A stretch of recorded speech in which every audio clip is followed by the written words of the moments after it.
Mayong adlaw mga igsoon ko diha sa Dios. Ako makiguban usab kaninyo pinaagi ni ining recorded video o kita magahimaw sa pagtuon sa mga pulong sa Dios. Ato ang hisgutan ang mga rason nganon kinahanglan husto ang pagbahin-bahin sa pagtuon sa mga pulong sa kamaturan diha sa balaang kasulatan. Sa milabay nga pagtuon nato ato ang gituki ang pagkamahinungdanon nga the importance of rightly dividing the word of truth. Niini nga adlaw akong ipaambit kaninyo ang mga katarungan nganon kita mag-a-apply sa prinsipyo sa pag-rightly divide sa mga pulong sa kamaturan diha sa balaang kasulatan. Now, pansanili pa akong ipahinumdom nga na kaninyo ang atong guidelines. Kung kamo makahimo sa pagsunod ni ining maong recorded video, una sa tanan, akong ipahinumdom kaninyo, be teachable and willing to accept the truth from the words of God. Kung wala ang kasing-kasing katudluan o dili andam ka mudawat sa mga kamaturan nga gipadayag diha sa balaang kasulatan, mahimong kawang lamang ang mga pulong ay imong madungo. Ikaduha, pray for spiritual understanding. Ang pagsabot, ang kaalam sa pagtugkad sa mga kahulugan kini nagagikan sa Dios, busa gikinahanglan nga pangayon kini sa Dios. Ikatulo, let the Holy Spirit teach you and do not be distracted with other learners. Kuno galing aduna ka may kauban dinha nga naga tan-aw usab niining mao nga video, ayaw tuguti nga madisturbo ka, tuguti nga ng espiritu mao mo tudlo kanimo samtang magatuon ka sa mga pulong sa Dios. Ikaupat, please open your Bible whenever a verse is being mentioned. Tuguti nga kung unsay imuhang madungog nga bersikulo nan ablihi kini diha sa balaang kasulatan aron makumpirma nimo kung tinuod ba kini. Ang Biblia nagpahayag og duha ka programa sa Dios. Tungod ni ana, gikinahanglan ang rightly dividing. Ang Biblia nagsulti nga adunay programa ang Dios nga kini iyahang gipahayag na. Kini mao ang propesiya. Apan adunay programa ang Dios diha kang Kristo nga gitago kini niya sukad sa pagsugod sa kalibutan. Wala kini niya gipadayag apan sa husto nga panahon kini iyang gikapadayag ngadto kang Apostol Pablo. Mao kini ang gitawag nga misteryo. Diha sa Biblia, kung atong tanawon, gikan sa eternity past ngadto sa eternity future, ang Dios naglatid kung unsa nay mga magakahitabo diha sa balaang kasulatan. Tin-aw kini niya nga gipasabot ngadto sa iyahang mga alagad. Ang Biblia adunay 66 ka libro. Genesis to Malakay, 39 books. Mateo to John, 4 books. Then ang Acts gitawag ni siyang transitional book. Romans to Philemon, 13 books. Mao kini ang mga libro di sa ang Dios nagapadayag sa iyang kabubuton unsay angayan buhaton sa mga magtuto sa atong panahon. Ug ang unom ka libro nga gitawag General Epistles. Kini mao ang mga libro nga alang sa mga magtuto sa gingharian, Hebrews to Revelation. Now, maigsoon ko sa Dios, niining series nga pagtuon nato atong hisgutan ang mga dispensasyon. Ug may atong tumong nga atong masabtan ang kahulugan niini. Ang atong main nga text is 2 Timothy chapter 2 verse 15. Study to show thyself approved unto God, a workman that needeth not to be ashamed, rightly dividing the word of truth. Question: why we should rightly divide the word of truth as we study the scripture? Anong kinahanglan man ang gusto nga pagbahin-bahin sa pulong sa kamaturan diha sa balaang kasulatan? Ang tubag ni ana, ang 2 Timothy 3:16 nagdeclares that the whole scripture is profitable for man, but for man of God, but 2 Timothy 2:15 is the only key to unlock the deep things of God in the Holy Scripture. So kung dili nato i-apply ang prinsipyo sa rightly dividing gamit ang gipadayag diha sa 2 Timothy 2:15, dili mahimong profitable alang sa tao sa Dios ang tibuok kasulatan. The Bible or the whole scripture can be profitable only when it is studied, rightly dividing the word of truth. Now, unang rason, nganong gikinahanglan ang pag-rightly divide sa mga pulong sa kamatuoran diha sa Biblia. Una, tungod sa gitawag natog differences in God's dealing with men at different times. Adunay lain-lain nga pamaagi sa pagdumala ang Dios diha sa balaang kasulatan sa lahi-lahi nga kapanahonan. Pero siguro mo ingon ta, di ba ang Dios dili man mausab? Yes, Malakias 3:6 matud ba? Malakay 3:6, I am the Lord, I change not. Therefore, ye sons of Jacob are not consumed. Ang Israel daw, wala sila mga ut-ut sa ilahang mga kaaway tungod kay ang Dios nagapabiling nga nagatagad kanila. Yes, ang Dios dili mausab mga igsoon ko sa Dios. Dili gayud siya mausab sa makasalig kita sa ihang pagka-Dios. He is always the same. We can always count on Him being God. We never have to worry about God being suddenly becoming different from what He is. Dili mabalhin ang kinaiya sa Dios. Walay landong sa pagkabalhin o pagkausab kini. But this unchanging God has different ways of dealing with different men throughout the course of history. Doon na sa lain-lain nga pamaagi o kini nag-usab-usab ang iyang pamaagi sa lain-lain nga kapanahonan. Now, letter A. God did not deal with Paul in the same way that He dealt with Abraham. Sa pagpamatuod nga moingon kita, nga dunay lain-lain nga nga dealings ang Dios sa mga tao sa lain-lain nga kapanahonan. Una nga ehemplo ni ana mao si Apostol Pablo. Ang pamaagi sa pagtagad ni sa Dios kang Apostol Pablo lahi sa pamaagi sa pagtagad niya kang Abraham. Si Abraham nabuhi sa wala pa si Hesukristo. Si Pablo nabuhi human sa Hesukristo namatay. Now, atong hinumduman, God was merciful to both of these men. Maluluyon siya kang Abraham ug maluluyon usab siya kang Apostol Pablo. Pareho silang duha giluwas sa Dios. And God will spend eternity with both of these men. Pareho kini silang duha nga makauban nila ang Dios didto sa eternidad. Apan hinumdumi, God did not deal with these two men in the same way. Dili pareho ang pamaagi sa pagtagad sa Dios kanila. Maingon nga dili usab pareho ang ilang mga responsibilidad kung mga kaakuha nila sa atubangan sa Dios. Now, mao man usab diha sa kinabuhi ni Noah ug ni Solomon. Dili man nagsama ang pamaagi sa dumala sa Dios kanila. Pareho silang duha, si Noah ug si Solomon, nabuhi sa wala pa si Hesukristo. Apan ang responsibilidad ni Noah mao ang pagtukod og arka, ang paghimo og arka. Ang responsibilidad ni Solomon, pila ka mga katuigan ang milabay, mao ang pagtukod sa templo. Mga igsoon ko sa Dios, ang Dios nagapadayag sa iyang kaugalingon diha sa balaang kasulatan. Apan atong hinumduman ikaduha nga punto, rason nganong kinahanglan nato i-rightly divide ang mga pulong sa kamatuoran diha sa Biblia tungod gay adunay mga nagkalain-lain nga amount of revealed truth in the scripture. There are differences in the amount of revealed truth. Dili man nagsama ang gipadayag nga kamatuoran sa matag tao nga gitawag sa Dios diha sa balaang kasulatan. God revealed His truth gradually and not all at once.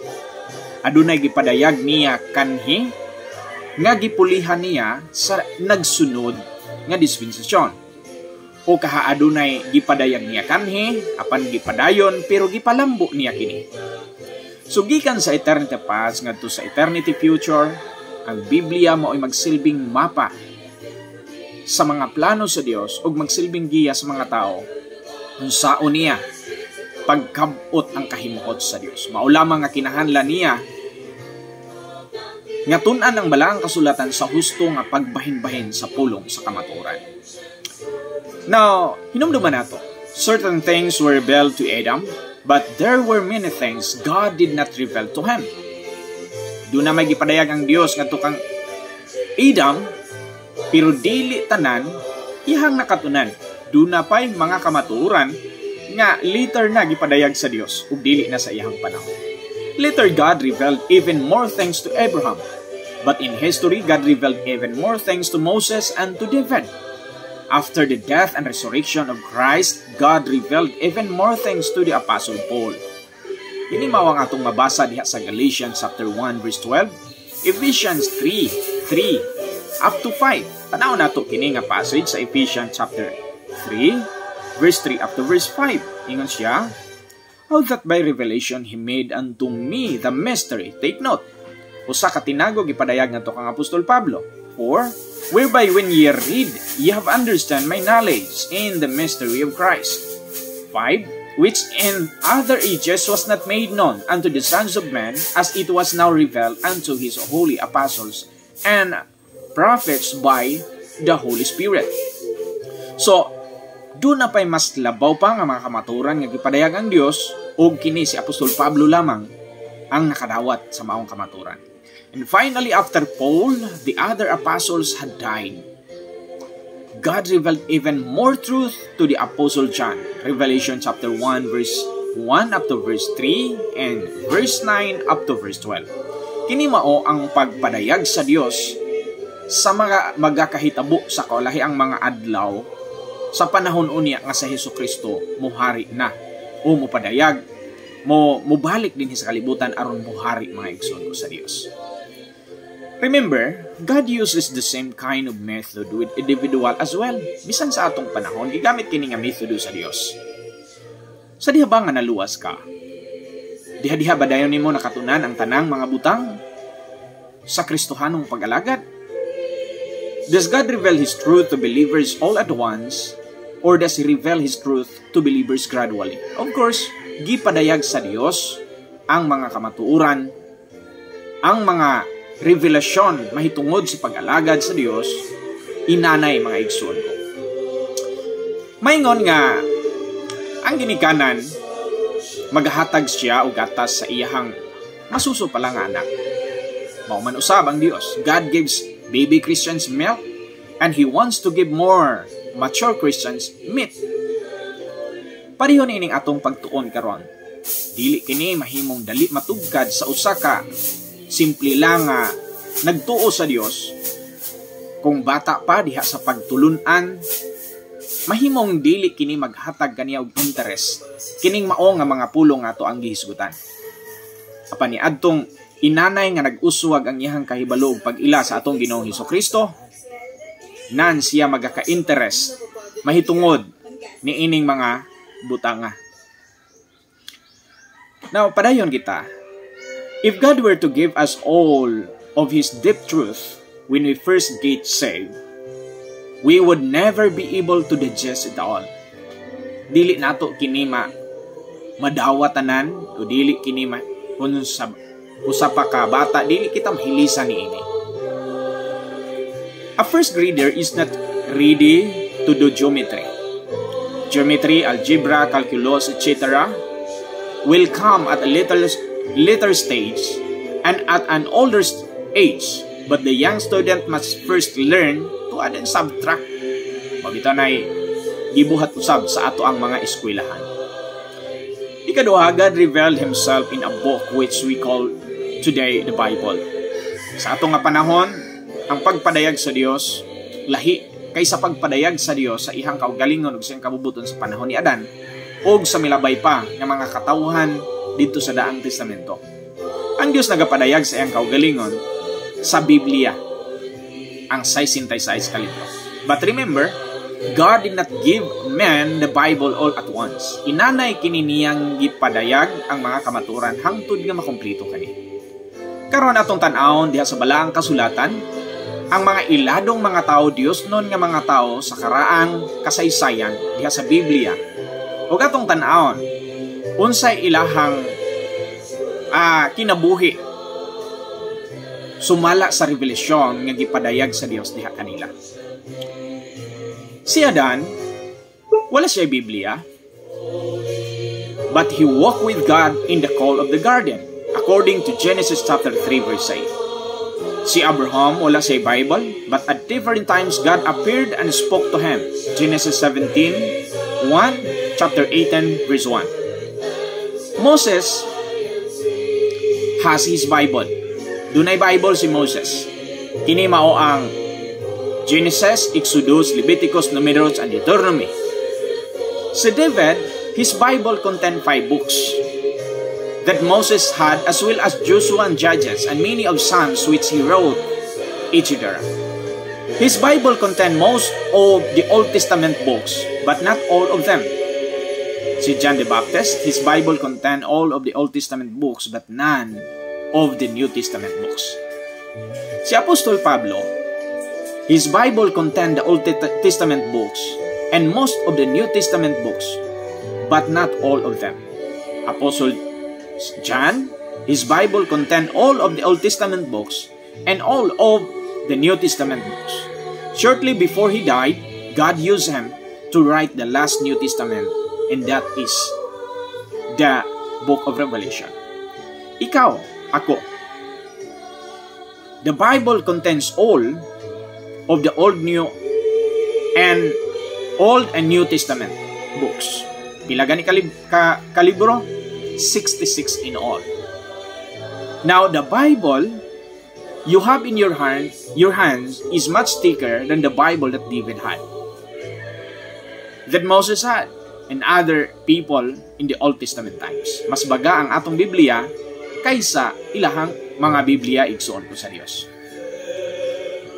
Remember, throughout the century, God has been saving people by grace through faith. Ephesians chapter 2 verse 8. Kini nga kamatuoran, dili lamang sa atong panahon. Pangutana, was Abraham saved this way? Genesis 15:6. Inani ba pod ang pawaagi sa kaluwasan ni Abraham? The answer is yes. This is how Abraham was saved, Romans 4:3. This is how David was saved, Romans 4:6. This is how we are saved also, Romans 4:5. Always by grace through faith. Ang kaluwasan kanunay pinaagi sa grasya, at tungod sa grasya pinaagi sa pagtuo, bisan sa kanhi pa nga panahon. Those who are eternally saved, whether Noah, Isaiah, or Peter, will all be able to say the same thing. I am saved only by the grace of God. So throughout the years of history, this gracious God has been saving sinful men. Nagaluwas na siya og mga makasasala. Apan nahatong hinumduman, we must remember that God deals with different men at different times in different ways. Lahi-lahi ang pamaagi sa ihang pagdumala o pagtagad. Atong hatagan og konsiderasyon ang mga kalainan nga atong makita diha sa Biblia sa lain-lain nga panahon. During the times of Moses, there is a law which said that those who work on Sabbath must be put to death. Exodus 35 verse 2, Numbers 15:32-36. But we do not obey this command today. Wala kita nagasunod ni ining nga command karon. Old Testament parents was required to circumcise their male child, Genesis 17:10-14.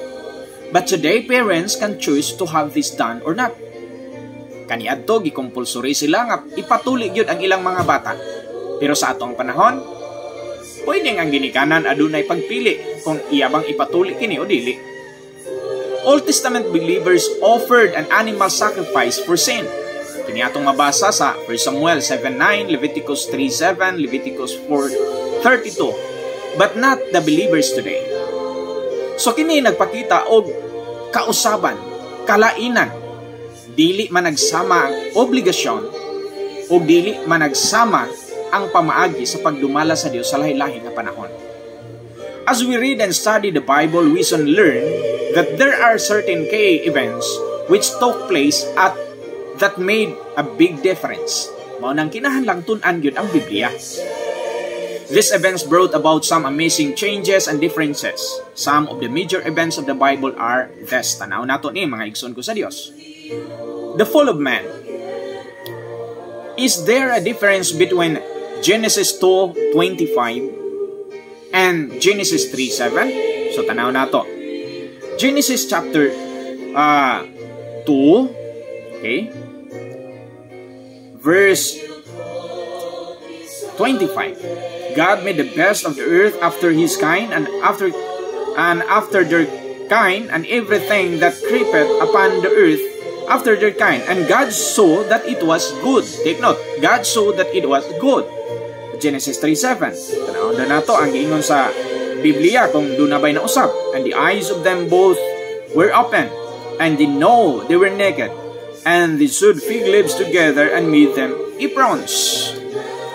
Unsa may nahitabo din kini nagpasabot sa pagkahulog sa tao. Doon na ba'y nausab? Yes. Doon ay nausab diha sa kinabuhi sa tao, mga igsoon ko sa Dios. Now, the flood. Before the flood, what was man's diet? Genesis chapter 2 verse 29. After the flood, what was man's diet? Genesis 9:3 to 2-3. Now, how about murder before and after the flood? Before the flood, murderers were put to death by capital punishment. After the flood, were murderers to be put to death by capital punishment?